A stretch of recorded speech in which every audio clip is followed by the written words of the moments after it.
जैसा कि आप लोगों को विदित होगा, आज यहाँ पर प्राथमिक विद्यालय इकरी में बच्चे और उनके पेरेंट्स भी इकट्ठे हैं। तो राष्ट्रीय विधिक सेवा प्राधिकरण के अध्यक्ष सुप्रीम कोर्ट के माननीय मुख्य न्यायमूर्ति जी का ये निर्देश हुआ है कि बच्चों को उनके बाल अधिकारों के बारे में जानकारी दी जाए। तो माननीय जनपद न्यायाधीश आदरणीय श्री चमन प्रकाश जी और विधिक सेवा प्राधिकरण की सचिव अपर जिला जज श्रीमती श्वेता श्रीवास्तव जी के निर्देश में संपूर्ण जनपद इटावा में आज प्रत्येक गांव में, प्रत्येक ब्लॉक में, प्रत्येक तहसीलों में बच्चों के बाल अधिकार और पॉस्को एक्ट के बारे में जानकारी देने के लिए विधिक साक्षरता शिविर आयोजित किए गए हैं।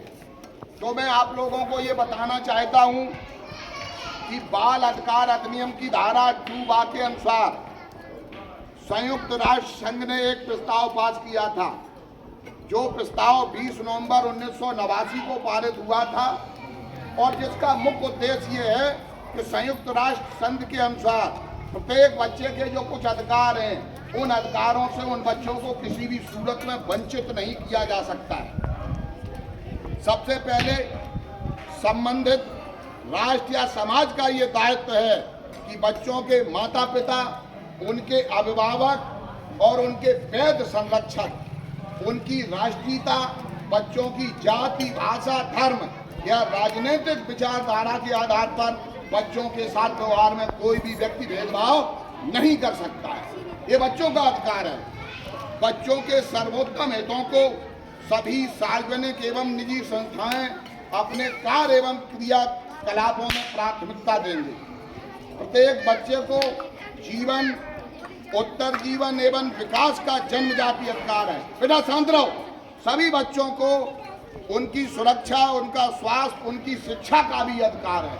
उनकी शिक्षा, स्वास्थ्य से बच्चों को वंचित नहीं किया जा सकता।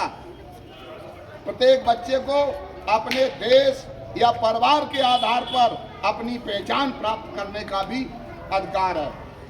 बच्चे को उनके माता पिता से किसी भी दशा में तब तक अलग नहीं किया जा सकता है जब तक कि कानून सम्मत ऐसा किया जाना अनिवार्य न हो। और बच्चों के शारीरिक, मानसिक और उनके आत्मिक, नैतिक एवं सामाजिक विकास के लिए जीवन स्तर का भी अधिकार है।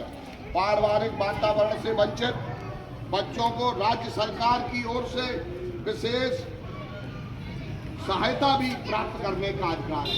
ये प्रत्येक राज्य का अधिकार है कि बच्चों को किसी भी सहायता से वंचित नहीं किया जा सकता है। और सभी राष्ट्र माता पिता एवं पालकों को आवश्यक सुविधाएं और साधन उपलब्ध कराएंगे। ये सरकार का दायित्व है कि यदि बच्चे के माता पिता की आर्थिक स्थिति अच्छी नहीं है तो प्रत्येक बच्चों को उनको पालने पोषने के लिए प्रत्येक माता पिता को सरकार समुचित व्यवस्था करेगी। ये बच्चों का अधिकार है। ये संयुक्त राष्ट्र की संधि में लिखा गया है। और सभी राष्ट्रों से ये भी अपेक्षा की जाती है कि बालक बालिकाओं के शारीरिक, मानसिक शोषण से बचाएं, उन्हें उनके साथ अपेक्षित व्यवहार, दुर्व्यवहार, अपकार, शारीरिक व मानसिक हिंसा, शोषण तथा यौन से मुक्त होना चाहिए। किसी भी बच्चे के साथ शारीरिक रूप से, मानसिक रूप से यौन हिंसा नहीं की जा सकती है, अन्यथा ऐसे लोगों के खिलाफ कठोरतम से कठोरतम कार्रवाई अमल में लाई जाएगी। मानसिक रूप से बीमार तथा विकलांग बच्चों को भी सभी राष्ट्र और सभी राज्य सरकारें विशेष सुविधाएं उपलब्ध कराएंगे। उनके लिए मुफ्त चिकित्सा, मुफ्त शिक्षण, मुफ्त जीवन यापन करने में भी मदद करेंगे। आप लोगों ने मेरी बातों को बहुत बहुत ध्यान से सुना। माननीय जनपद न्यायाधीश के निर्देश पर मैं आया था। बहुत बहुत धन्यवाद। जय हिंद, वंदे मातरम।